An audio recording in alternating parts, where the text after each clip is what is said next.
Hey Procrastinators! Today I am back with the last collab in my Christmas Collab series. Today I am collabing with Janie from the Craft Princess YouTube channel. Her link will be in the description box below, so be sure to check her video out after you're through watching mine.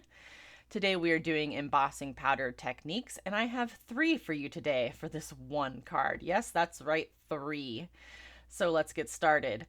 I am starting off with the Tim Holtz Christmas Memories stamp set. I believe this came out last year, but it might have been the year before. I can't remember. So I'm going to start off by stamping this in VersaFine Clair Tulip Red. And I'm stamping it on the Labels 56 dies from Spellbinders. This is the largest one in the die set. And it's going to take me a couple stampings to get a good impression on this. I'm not really sure why. Usually red rubber stamps stamp better. Maybe I just wasn't pushing hard enough on my door. I don't really know.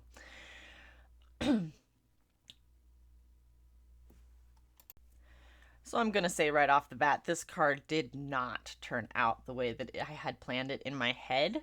You know, sometimes that happens and we just have to move on. And that is exactly what I did with this card. And I also had a lot of trouble along the way. We will discuss this as it comes up in the video. So here I am just ink blending vintage photo along the edges because this is going to be a very vintage type card, and that's just going to play along with the theme here. So that's what I'm doing. And well, if you've been here before, you just know that I love to ink blend things. So ink blending the edges just seemed like a natural choice for me. And vintage photo is just a good color for vintage type things, you know, hence the name vintage photo. All right, so I'm just going to heat set this real quick because I'm going to put my VersaMark pad on this, and I didn't want to get any of the colors from the inks onto my VersaMark pad and make it all grungy. So as the screen just popped up here, the first technique we're going to do is the cracked glass technique. So to do this technique, you take your VersaMark pad, smush it all over your piece, and then we're going to use a clear enamel embossing powder. It's also called thick embossing powder, chunky embossing powder, whatever. It's called a couple different things. Mine is called enamel embossing powder, and you may have seen the label. This is from the Personal Stamp Exchange. Some of you old time card makers and crafters may recognize that company. They've been closed for quite some time, and yes, my embossing powder still works. I believe they closed in the late 90s, and this powder still works just fine. I know that a lot of people say that embossing powders get old, and sometimes that is the case. They can get moisture in them and not work as well, but this powder still works just fine. So, you know, it is what it is. Sometimes they get old, sometimes they work just fine. So I did start heating this from the back. Chunky embossing powders, if I can talk. Chunky embossing powders can blow off your project easily. So I start from the back, and then I will start from the part that I have already melted, and then work my way into the part that is not melted. And I've got a little bit more, see, you start further away from the part that is not melted. You know, you've got a couple inches as you're working into it, and then you don't blow the powder off, if that makes sense. I hope it does. You can probably see what I'm doing better than I can explain it. All right, so part of this cracked glass technique is that we're adding a bunch of layers and making this really thick. So not only is the embossing powder already thick, which is going to add a thicker layer of embossing powder than if you use a fine embossing powder, but we're also going to build up the layers. I am not going to show you all of the layers that I added. I did add 4 or 5 layers, but I will show you a couple just so you can kind of get and see what I did here as far as heating from the top and working my way into it, so I'm not blowing off all that powder. And then I'm going to show you a little fail here on this last one. So I did try after the second time to add embossing powder without doing the VersaMark. If you add embossing powder when it's hot, it will stick and you don't need the VersaMark. But as you can see here, this is a really large piece. So I did try this, and as you can see, the part that I hit in heat set first, it was not heated anymore, not heated enough for the embossing powder to stick. So if you're going to work on a large piece like this, you need to make sure that you have it all hot enough to add the embossing powder. So I did have to mess around with that a bit to get that part to stick. And I blew powder and it was a mess. And so I don't recommend doing that on larger pieces unless you're very careful. So like I said, I did do that 4 or 5 times and made it really thick. And then I stuck that piece in the freezer because it is really hot and it takes a while to cool down. I think I had it in the freezer for probably 30 to 45 minutes because you want that powder or that enamel to get really, really hard before we move on to the next technique. So while I'm doing this, or while that was in the freezer, I'm going to move on to the next technique, which is going to be scorching and deckled edge. So cardstock, thick cardstock is kind of hard to rip in a straight-ish line. And I wanted this to be about the matting size for a 5x7 card. So about 4 3/4 by 6 3/4. So what I'm doing here is I'm just taking a water brush and going down, using my grid mat here to get my size right, and going down the line of 4 3/4 by 6 3/4 and ripping the edge. And that using that water brush is helping break the fibers of the paper so that I can get the approximate size that I want, but still have that ripped edge look. So it looks torn, old, antique, whatever. And we're going to antique this more here in a second. So I'm just going to use the Tim Holtz distressor tool to rip up the edges a bit more. And because my edges were wet, I'm just kind of heat setting that a little bit. All right, so now I'm going to take my VersaMark pad and rub it along the edges here, because we are going to do some embossing, of course, because this is an embossing technique video. So I'm just rubbing this along the edges and getting that on there real good. And now I'm going to take some gold embossing powder. This is also from the Personal Stamp Exchange, by the way. And I'm just going to pour that on the edges where I put the VersaMark.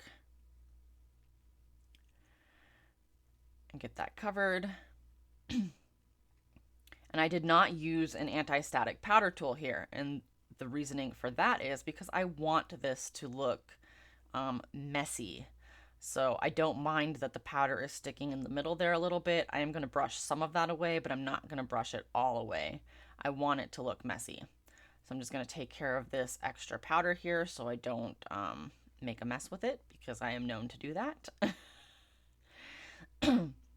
And then I'm going to take a dry brush and wipe some of this powder that's in the center away, but not all of it, because like I said, I do want this to look a bit messy. Now in the end, because I decided to do a third technique, I had only planned on doing these 2 techniques, but in the end, when I was assembling my card, I decided to do a third technique. I really didn't need to wipe that powder away because of the third technique that I decided to do, but that's okay.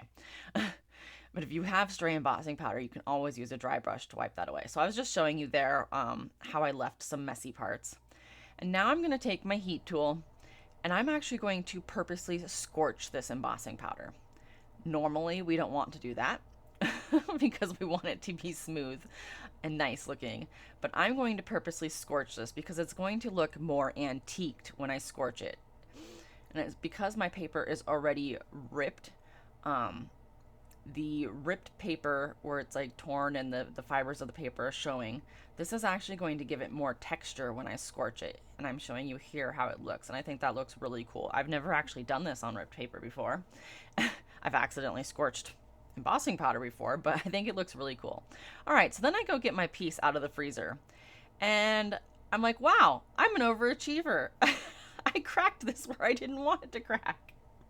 Actually, I think it stuck to something in the freezer when I was pulling it out. Our freezer's really full, and I just kind of set it on top of something, and I think it stuck to the shelf above it. But anyway, so I redo this piece and I do it again. And now I just pulled the new one out of the freezer. And now you can bend this back and forth and you're actually cracking the embossing powder, hence the cracked glass technique. So you'll see this better when I hold it up and you can see how this is cracked and looks really cool. Now to get the cracks to show up a bit better, you can add ink. Now I thought I'd try this with the blending brush and it wasn't working. So I actually took the pad directly to the cracks and the ink will get in the cracks and you will be able to see this a lot better. And then you can wipe the excess ink that is sat on top of the embossing powder off and the ink will stay in the cracks. Now I wish that I had used a lighter color of ink. I thought because I ink blended the vintage photo on the edges, I would just use the vintage photo again.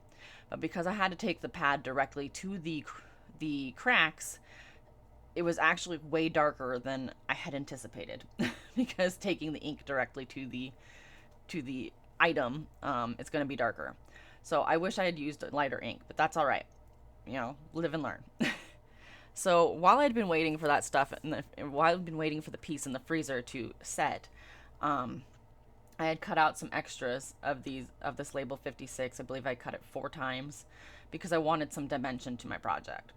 So I cut that out and I glued them all together. And now I'm just going to take this piece and glue it to those labels. Now this piece has warped really bad because it'd been heat set so many times with the 4 or 5 layers of the embossing powder. And then I stuck it in the freezer and it curled up.